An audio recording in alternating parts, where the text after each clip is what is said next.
नमस्ते आप सभी को। कैसे हैं आप सब? आई होप आप सब अच्छे से होंगे, अपनी पढ़ाई भी अच्छे से कर रहे होंगे। स्वागत है आपका आपकी है अपने यूट्यूब चैनल साहित्य HBS में। आज हम देख लेते हैं कक्षा 12 की हिंदी में, जो मध्य प्रदेश बोर्ड की हिंदी है, तो उसमें एक पाठ दिया गया है। पाठ का नाम है यशोधरा और यह गद्य काव्य है। यशोधरा के लेखक हैं रघुवीर सिंह। हिंदी में ऐसे बहुत से कवि हैं जिनके एक से नाम होते हैं, तो आपको ये ध्यान रखना है कि एक लेखक हैं रघुवीर सहाय और एक हैं रघुवीर सिंह। तो सिंह जो है यशोधरा के लेखक हैं। सबसे पहले हम पाठ का सारांश देख लेते हैं, फिर इसके बाद हम प्रश्नोत्तर और भाषा के प्रश्नोत्तर हैं उन सभी का अध्ययन आज एक ही वीडियो में करेंगे। डॉक्टर रघुवीर सिंह द्वारा लिखित प्रस्तुत गद्य काव्य यशोधरा एक उच्च कोटि का ब्रह काव्य है। कपिलवस्तु के राजकुमार गौतम सत्य की खोज एवं चिर दुखों से छुटकारा पाने के लिए संसार को त्याग कर तपस्वी बने। तब उन्हें बुद्धत्व प्राप्त हुआ कि जीवन में दुखों से छुटकारा नहीं मिल सकता। वनवासी गौतम के महलों में रह गई उनकी अति प्रिय पत्नी और यशोधरा और लाडला बेटा राहुल। तो यहाँ पर इस जो पाठ है यशोधरा, इसमें क्या दिया गया है कि कपिलवस्तु के राजकुमार गौतम बुद्ध थे, जो उनका बुद्ध नाम उनके बुद्धत्व प्राप्ति की बात पड़ा है। तो गौतम सत्य की खोज में एवं चिर दुखों, चिर जो अनंत हैं, जो निरंतर बने रहने वाले दुख हैं, उनसे छुटकारा पाने के लिए संसार को त्याग कर तपस्वी बने। तब उन्हें बुद्धत्व प्राप्त हुआ और जीवन में दुखों से छुटकारा नहीं मिल सकता है। ये उन्हें तब इस चीज़ का एहसास हुआ, इस बात का एहसास हुआ जब उनको बुद्धत्व की प्राप्ति हो गई। वनवासी गौतम के महलों में रह गई उनकी जो पत्नी थी यशोधरा और लाडला पुत्र राहुल रह गए। चिर वियोगिनी यशोधरा सोचती हैं कि उनके प्रियतम इतने कठोर क्यों बन गए। पत्नी से नहीं तो क्या 7 दिन के अबोध बालक से वात्सल्य भी उनके हृदय को नहीं जागा। उनके हृदय में जो है 7 दिन के बालक के प्रति भी वात्सल्य नहीं जागा, ऐसा यशोधरा सोच रही है। गौतम के विरह में उनके पलक पर हर समय आंसुओं से भरे रहते हैं। सुखमय दिनों की सीमित यादें उन्हें तड़पाती हैं। गौतम यशोधरा को बताकर नहीं गए, इस बात से वह व्यथित रहती हैं। अब उनका जीवन एकाकी ही बीतेगा। यदि गौतम लौटकर आ भी गए तो क्या उनका पुराना ही स्वरूप होगा। वियोग में यशोधरा मरना भी नहीं चाहती, क्योंकि उन्होंने मरने की आज्ञा अपने पति से नहीं ली है। बुद्धत्व को प्राप्त करने के बाद गौतम से तथागत बने बुद्ध कपिलवस्तु व राजमहलों में आते हैं। तो यहाँ पर देखो, आप लोगों को एक इस चीज़ का भी ध्यान रखना है कि जो गौतम थे उन्हें बुद्धत्व की प्राप्ति हुई तो वो बुद्ध कहलाए, और उसके बाद ही उन्हें क्या कहा गया, एक और किस नाम से जाना गया, तथागत। तथागत मतलब जो जहाँ थे वह फिर वहीं पर रहे, यानी कि उन्हें बुद्धत्व प्राप्त हुआ, फिर वह वापस अपने महलों में नहीं गए। तो इनका एक और नाम क्या पड़ा, तथागत। इसकी सूचना उनका पुत्र राहुल माँ को देता है, तो वह कहने लगी कि जैसे बिना बताए गए वैसे ही बिना बुलाए आ जाएंगे। यशोधरा के स्वाभिमान के सामने गौतम को झुकना पड़ा और वे भिक्षा के लिए स्वयं यशोधरा के महल में गए। अपने अनजाने बुद्ध को एकाएक अपने सामने देखकर यशोधरा का सारा मान, रोष, उपालंभ, रूठना आदि विलीन हो गया। यहाँ पर ये बताया गया है कि जब गौतम बुद्ध को अपने अनजाने बुद्ध को, यानी कि जब घर से गए थे तो कौन थे, गौतम थे, एक राजकुमार थे, और जब वापस भिक्षा लेने के लिए आए तो कौन बन गए, अनजाने बुद्ध। बुद्धत्व की प्राप्ति उन्हें जो हुई उसके बाद वो बुद्ध बने, और अपने बुद्ध को सामने देखकर यशोधरा का सारा मान, यानी कि जो उनके अंदर घमंड था, रोष यानी गुस्सा था, उपालंभ यानी कि जो शिकायतें थी, रूठना आदि सब विलीन यानी कि क्या हो गया, खत्म हो गया। अपने प्रणय को सफल होता देख अपनी सुध-बुध खो बैठी। क्या कि यशोधरा को ये लगा कि बुद्ध आ चुके हैं, तो कहीं ना कहीं हमारा जो प्रणय है, प्रेम है, वो कैसा हुआ, सफल हुआ। हो सकता है कि वो घर पर रुक जाए। तो क्या हो गया, उनको सुध बुध खो बैठी। दर्शन सुख की याद में सारी वेदनाओं का जल बह गया। अपने सर्वस्व को सम्मुख देखकर आत्म विभोर हो उनके चरणों में अपना सिर रखकर रो पड़ी। किनके चरणों में? बुद्ध के चरणों में यशोधरा अपना सिर रखकर रो पड़ी। परंतु पुराने प्रणय के भिक्षुक ने अब भी यशोधरा की पीड़ा को नहीं समझा और झोली फैला दी। प्रेम में पागल यशोधरा ने अति प्रिय धन राहुल से निष्ठुर भिक्षुक का पात्र भरकर अनजाने में पूछा। जब बुद्ध ने यशोधरा के सामने भिक्षा के लिए झोली फैलाई तो जो यशोधरा थी, जो सोच रही थी कि मेरा जो प्रणय है, प्रेम है, वो सफल होने वाला है, और उसमें वो इतनी मग्न थी, यानी कि प्रेम में पागल थी। तो उन्होंने बुद्ध का ये रूप देखा तो वह बहुत ही ज़्यादा आश्चर्यचकित हुई और उन्होंने अपने पुत्र से कहा कि इस निष्ठुर भिक्षु, यानी किसकी, यानी कि बुद्ध की जो पात्र है, भिक्षा का पात्र है, उसको भर करके अनजाने में पूछा क्या और भी कुछ, यानी कि यशोधरा ने पूछा कि और भी कुछ चाहिए आपको? तो सकचाते हुए बुद्ध ने मांगा, तब नहीं ले सका था, आज चिर वियोग की भीख दे दो। क्या कहा बुद्ध ने? जब गौतम जब बुद्धत्व की प्राप्ति के लिए रात में घर से बिना बताए गए थे तो उस समय गौतम ने यशोधरा से कुछ नहीं मांगा था। आज उन्होंने कह दिया है कि तब नहीं ले सका था। क्या नहीं ले सका था? चिर वियोग, यानी कि हमेशा के लिए, पूरे जीवन भर का जो वियोग है, बिछड़न है, दुख है, उसकी भीख भी मुझे दे दो। तो ये तो हुआ आपके पाठ का सारांश। और इसके बाद पाठ के सारांश के बाद जब आप इसको पढ़ेंगे तो जो प्रश्नोत्तर हैं वह आपके काफ़ी हद तक सॉल्व हो जाएंगे। अब हम देख लेते हैं अति लघु उत्तरीय प्रश्न। तो पहला प्रश्न है, यशोधरा दुखी क्यों थी? तो इसका हमें उत्तर लिखना है, मानव के चिर सुख का अमृत खोजने के लिए गौतम बिना बताए यशोधरा और अबोध बालक राहुल को छोड़कर चले गए थे। इसी वेदना से यशोधरा अत्यंत दुखी थी। दूसरा प्रश्न क्या है, जीवन सागर के मंथन से निकले चिर वियोग के हलाहल को किसने पिया था?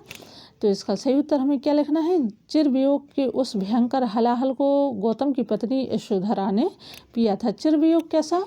अनंत, जो हमेशा का बिछुड़ना दुख था, उस भयंकर हलाहल का मतलब होता है विष। तो किसने पिया? यानी कि गौतम से बिछड़ने का दुख जो है यशोधरा ने पिया। गौतम कहाँ चले गए थे? तीसरा प्रश्न है, तो इसका सही उत्तर हमें लिखना है, चिर सुख का अमृत खोजने के लिए गौतम जंगलों, वनों, पहाड़ों तथा न जाने कहाँ कहाँ चले गए थे। अगला प्रश्न है, गौतम बुद्ध ने यशोधरा से भिक्षा में क्या मांगा? तो इसका हमें सही उत्तर, हमने पाठ के सारांश में भी इसको पढ़ा है। गौतम बुद्ध ने यशोधरा से भिक्षा में चिर वियोग की भीख मांगी। अब हम देख लेते हैं लघु उत्तरीय प्रश्न। और परीक्षा की दृष्टि से आप लोगों को अति लघु उत्तरीय और लघु उत्तरीय प्रश्न ही ज़्यादातर याद करने हैं। तो पहला प्रश्न है इसमें, राहुल पिता के रहते हुए भी अनाथ हो गया, लेखक ने यह कथन किस संदर्भ में और क्यों कहा है? तो हमें इसका उत्तर क्या लिखना है कि लेखक डॉक्टर रघुवीर सिंह ने गौतम के पुत्र राहुल को अनाथ इसलिए कहा क्योंकि मध्य रात्रि में वह घर त्याग कर वनों में चले गए थे। उन्होंने अपने जाने की सूचना तक नहीं दी।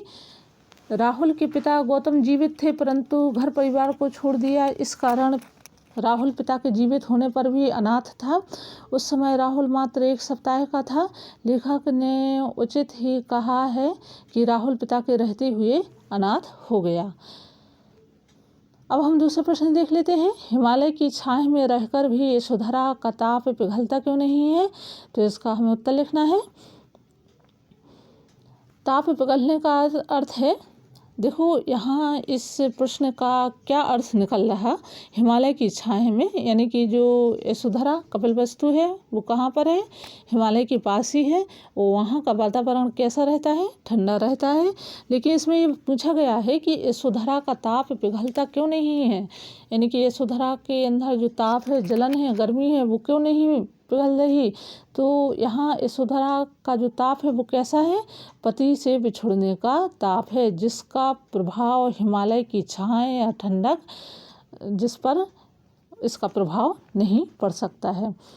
तो ताप पिघलने का अर्थ है विरहजन्य दुखों का कम होना। विरहजन्य मतलब जो गौतम से उनका वियोग था, वह दुख था उनका। तो पति वियोग का दुख कभी कम नहीं होता, चाहे विरही मरुस्थल की भयंकर गर्मी में रहे, चाहे हिमालय की शीतलता में रहे, परंतु विरह की अग्नि की गर्मी हर स्थान पर समान रहती है। पति वियोग में हर स्थान पर हर समय बना रहता है। पल भर के लिए यह ताप कम हुआ लगता है, परंतु वास्तव में होता नहीं है। हिमालय की तलहटी में रहकर भी, अर्थात सर्द भरे वातावरण में रहने पर भी यशोधरा की विरह की तपन कभी कम नहीं होती। लक्ष्मण की विरहिणी उर्मिला ने भी ऐसा ही अनुभव किया, इसलिए हिमालय की छाया में रहने पर भी यशोधरा का ताप पिघलता नहीं है। तीसरा प्रश्न है, यशोधरा मृत्यु को भी आकर्षक क्यों मान रही हैं? तो हमें इसका सही उत्तर लिखना है। यशोधरा मृत्यु को आकर्षक अवश्य मानती हैं, कहती हैं। इसका हम उत्तर देख लेते हैं फिर से। यशोधरा मृत्यु को आकर्षक अवश्य कहती हैं क्योंकि मरकर जीवन में सुख पाने का यह सुअवसर है, लेकिन यशोधरा सच्चे हृदय से मृत्यु को आकर्षक नहीं मानती, क्योंकि प्रथम गौतम के लौटने पर उनका स्वागत कौन करेगा, ये यशोधरा मान करके चलते हैं। द्वितीय, यशोधरा ने गौतम से मरने की आज्ञा नहीं ली। तीसरी, वह मानती हैं कि प्रिय वियोग की व्यथा सच्चे प्रेमी के लिए सुखद होती है, क्योंकि वियोग के पलों में प्रियतम से मिलने की आशा होती है। प्रश्न में यह पूछा मृत्यु को आकर्षक क्यों मान रही है, परंतु वह मृत्यु को नहीं, जीवन को आकर्षक मानती हैं। अगला प्रश्न है, बुद्ध को अपने सामने देख यशोधरा शुद्ध बुद्ध क्यों खो बैठी? तो इसका हमें सही उत्तर लिखना है। अनजाने बुद्ध को एकाएक अपने सामने देखकर तथा अपनी उस मुख साधना और आत्मा के लंबे विरह प्रणय को यूँ सफल होते देखकर यशोधरा सारी शुद्ध बुद्ध खो बैठी। उनका युग का शेषपूर्ण मान और रूठना एक बारगी में विलीन हो गया। वर्षों से सोचे हुए अपने सारे उलाहने भी भूलकर आत्मविभोर हो उठी। बुद्ध के दर्शनों के बाद उनकी सारी वेदना नष्ट हो गई। अंत में वे प्रियतम के चरणों में सिर रखकर रो पड़ी। अब अगला प्रश्न हम देखते हैं। ये दीर्घ उत्तरीय प्रश्न है, तो हम फटाफट इनको पढ़ लेते हैं। बुद्ध को तपस्विनी यशोधरा के आगे क्यों झुकना पड़ा? तो हमें इसका उत्तर क्या लिखना है कि बुद्ध को अनेक कारणों से यशोधरा के आगे झुकना पड़ा। गौतम बुद्ध भिक्षा लेने कपिलवस्तु आते हैं और यशोधरा को पता चलता है तो उनके मुख से अचानक निकल पड़ता है कि प्रियतम कपिलवस्तु ही नहीं, राजप्रासादों में भी आए हैं। राजप्रासाद मतलब होता है, प्रासाद का मतलब क्या होता है, महल जो है, राजाओं के महल है। एक प्रसाद लिखा जाता, जैसे नाम के आगे प्रसाद आता है, या जो पूजा अर्चना प्रार्थना में जो प्रसाद मिलता है, भोग मिलता है, तो एक वह प्रसाद होता है। एक प्रासाद होता है, तो प्रासाद का मतलब होता है महल।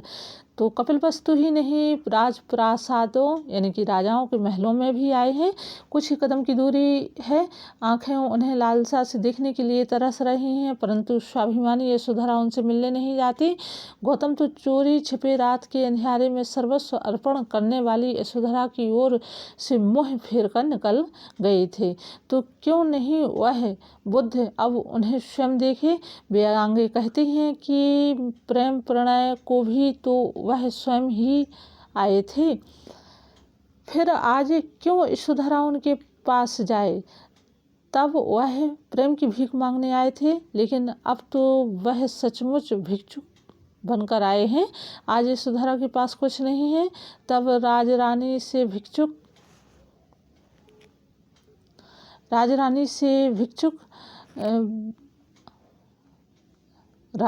से तब ये बताया गया है कि तब वह राजरानी से भिक्षुक को क्या चाहिए, जब बुद्ध कपिलवस्तु तक दूर से पैदल चलकर आ सकते हैं तो कुछ और आगे राजप्रासाद तक क्यों नहीं आ सकते, यानी कि राजाओं के महलों तक क्यों नहीं आ सकते हैं।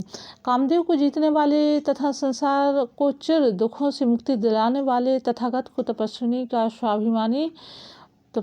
व स्वाभिमानी यशोधरा के आगे यशोधरा के अंतिम सुख राहुल और चिर वियोग की भीख लेने के लिए झुकना पड़ता है। यानी कि जो इसमें प्रश्न में पूछा गया है कि बुद्ध को तपस्विनी यशोधरा के आगे क्यों झुकना पड़ा, तो यहाँ पर ये प्रश्न में बताया गया है कि यशोधरा जो है वह कहती हैं कि जब वो बुद्धत्व की प्राप्ति के लिए गए थे या विवाह से पहले मेरे पास वह मुझे लेने के लिए गए थे, और जब वह बताकर गए थे बुद्धत्व की प्राप्ति के लिए, इसी प्रकार से वह भिक्षा के लिए भी महल में आए और मैं उनके पास नहीं जाऊंगी। तो यहाँ पर ये बताया गया है कि यशोधरा और राहुल के आगे जो है उनको झुकना पड़ा। अगला प्रश्न है, गौतम बुद्ध के चले जाने के बाद निम्न रूपों में यशोधरा की भूमिका अपने शब्दों में लिखिए। माँ के रूप में, पत्नी के रूप में और भारतीय नारी के रूप में। तो गौतम बुद्ध के चले जाने के बाद यशोधरा ने माँ, पत्नी और भारतीय नारी के रूप में बहुत अच्छी तरह से निभाया है। नंबर 1 पर हम देख लेते हैं माँ के रूप में। यशोधरा को माँ के रूप में 2 स्थानों पर देखते हैं। प्रथम गद्य काव्य के शुरू में जब गौतम बिना कहे घर त्याग देते हैं तो यशोधरा माँ के रूप में तड़प कर कह उठती हैं, कुछ और ना सही तो राहुल को तो एक बार प्यार कर जाते। 1 सप्ताह का वह अबोध अशक्त बालक किस प्रकार उनको रोकने का प्रयत्न कर सकता। द्वितीय बार जब गौतम लौटकर कपिलवस्तु व राजमहलों में आते हैं, राहुल गौतम के आने की सूचना माँ को देता है। यशोधरा कहती हैं, तथागत आएंगे पर वे हमारे नहीं होंगे। आगे कहती हैं, राहुल तू तो राजकुमार व शक्तिशाली राज्य का उत्तराधिकारी है, सन्यासी भिक्षुक का त्याक्त पुत्र नहीं। तू किसे अपने पिता मान बैठा। इन उदाहरणों से स्पष्ट होता है कि यशोधरा एक आदर्श माँ की भूमिका में उपस्थित होती हैं। लेखक ने आरंभ में लिखा, उनका लाडला राहुल पिता के जीवित रहते हुए भी अनाथ हो गया। अब पत्नी के रूप में हम देखेंगे यशोधरा का रूप कैसा है। यशोधरा एक पत्नी की भूमिका में दृष्टिगत है। उन्होंने चिरवियोग के हलाहल को पिया है। प्रियतम के प्रगाढ़ प्रेम से आजीवन बंधी रही। गौतम की पत्नी होने के गौरव का भार वह सहती नहीं। गौतम बिना बताए गृह त्याग कर चले जाते हैं। वह कहने लगती हैं कि वे मुझसे कहकर क्यों नहीं गए। क्या उन्हें अपनी प्रियतमा अर्धांगिनी पर विश्वास नहीं था। वे अपने आंसुओं को पति की दिया गया अर्ध मानती हैं। हिमालय की छाया में भी यशोधरा के वियोग की अग्नि की जलन कम नहीं होती है। वे बिहारी की नायिका के समान मरना भी नहीं चाहती, क्योंकि लौटने पर उनका स्वागत कौन करेगा। जैसे एक पत्नी पति की आज्ञा से प्रत्येक कार्य करती है तो मरने की आज्ञा भी गौतम से ही लेनी होगी, ये यशोधरा कहती हैं। पत्नी पति के अपने सतीत्व को झुका लेती हैं। यशोधरा ने भी गौतम को झुकाया। गौतम भिक्षा लेने हेतु पत्नी के सम्मुख झुके। पत्नी ने सबसे बड़ी विजय यही है पत्नी की कि उसके बदले में वे अपने पुत्र तथा चिर वियोग के सुख को भी भिक्षा पात्र में डाल देती हैं। अंत में पति के चरणों में सिर रखकर रो देती हैं। इस प्रकार यशोधरा को हम आदर्श पत्नी के रूप में पाते हैं, जो पति के वंश बढ़ाने वाले पुत्र का संस्कारित रूप में पालन करती हैं। अब हम देख लेते हैं भारतीय नारी के रूप में। तो गौतम बुद्ध के चले जाने के बाद यशोधरा भारतीय नारी के रूप में दृष्टिगत होती हैं। भारतीय नारी की विशेषताएं हैं पतिव्रता, संतान पालक, स्वाभिमानी, आदर्श माँ, कर्तव्य पालक आदि। ये समस्त गुण यशोधरा में विद्यमान है। वह एक आदर्श पत्नी है, पतिव्रता नारी है। इस कारण पति के सन्यासी होने पर आजीवन चिर वियोग के हलाहल को पीती है। ऋतुराज की ओर देखती भी नहीं है। पति अर्धांगिनी को बताए बिना क्यों गए। वह एक आदर्श माँ के समान पुत्र राहुल का पालन करती हैं तथा कहती हैं कि राहुल तुम सन्यासी के त्याग पुत्र नहीं, शक्तिशाली राज्य के उत्तराधिकारी हो। इसी प्रकार वह एक कर्तव्यनिष्ठ भारतीय नारी है। जब गौतम द्वारा भिक्षा मांगते हैं तो भिक्षा में वह पुत्र व चिर वियोग है। वह बिना सोचे द्वारपाल भिक्षुक को अपने दोनों प्रिय वस्तु देकर कर्तव्य का पालन बखूबी करती हैं। स्वाभिमानी भारतीय नारी के समान वह बुद्ध से मिलने नहीं जाती। वह कहती हैं कि वह स्वयं बिना बताए गए थे, स्वयं आए। अंत में गौतम को नारी के स्वाभिमान के समक्ष झुकना पड़ता है।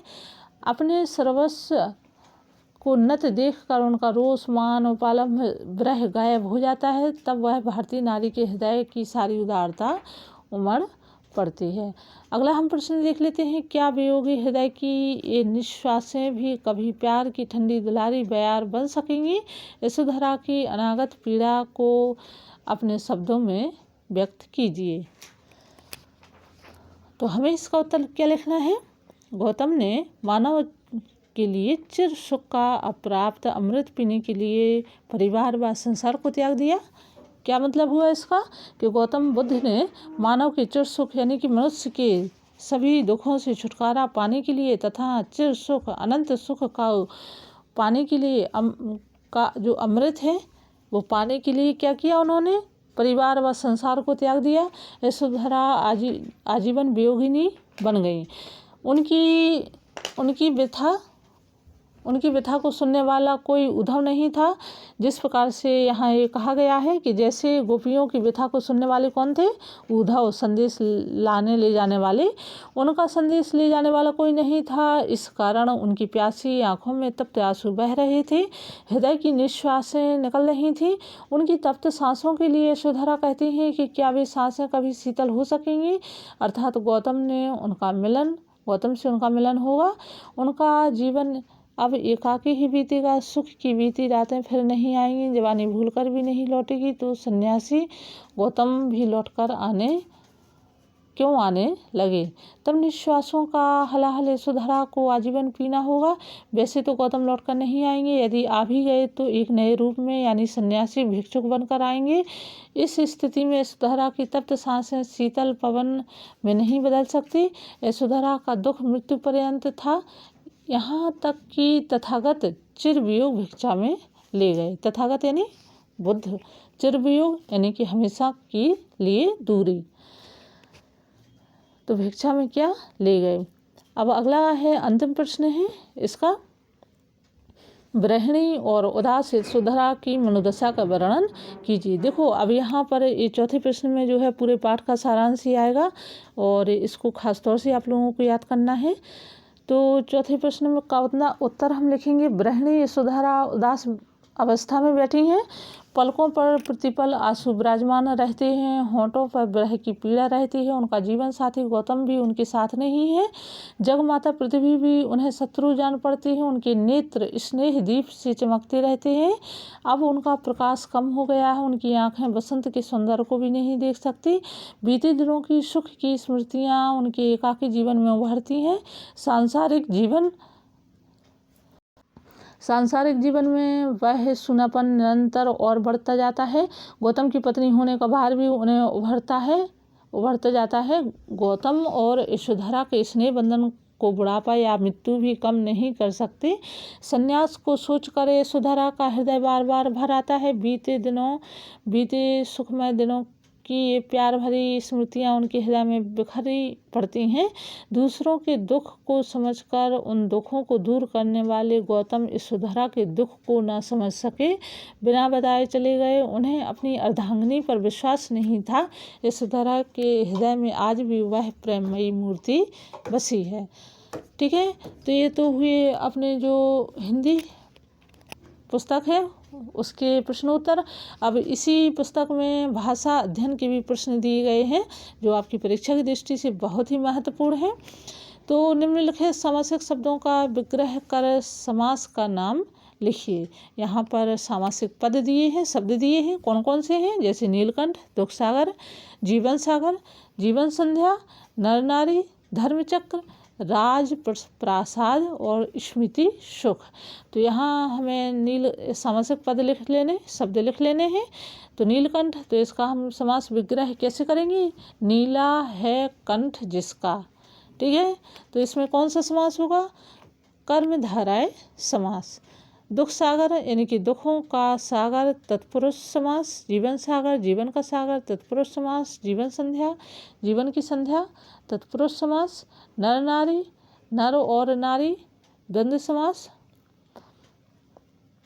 धर्मचक्र तो धर्म का चक्र। तत्पुरुष समास। राजप्रसाद प्रासाद तो राजा का प्रासाद यानी कि राजाओं का महल, तत्पुरुष समास। और स्मृति सुख तो स्मृति का सुख, तत्पुरुष समास। अब आप लोगों को समास की परिभाषाएं और तत्पुरुष समास के कितने भेद होते हैं ये भी याद रखना है।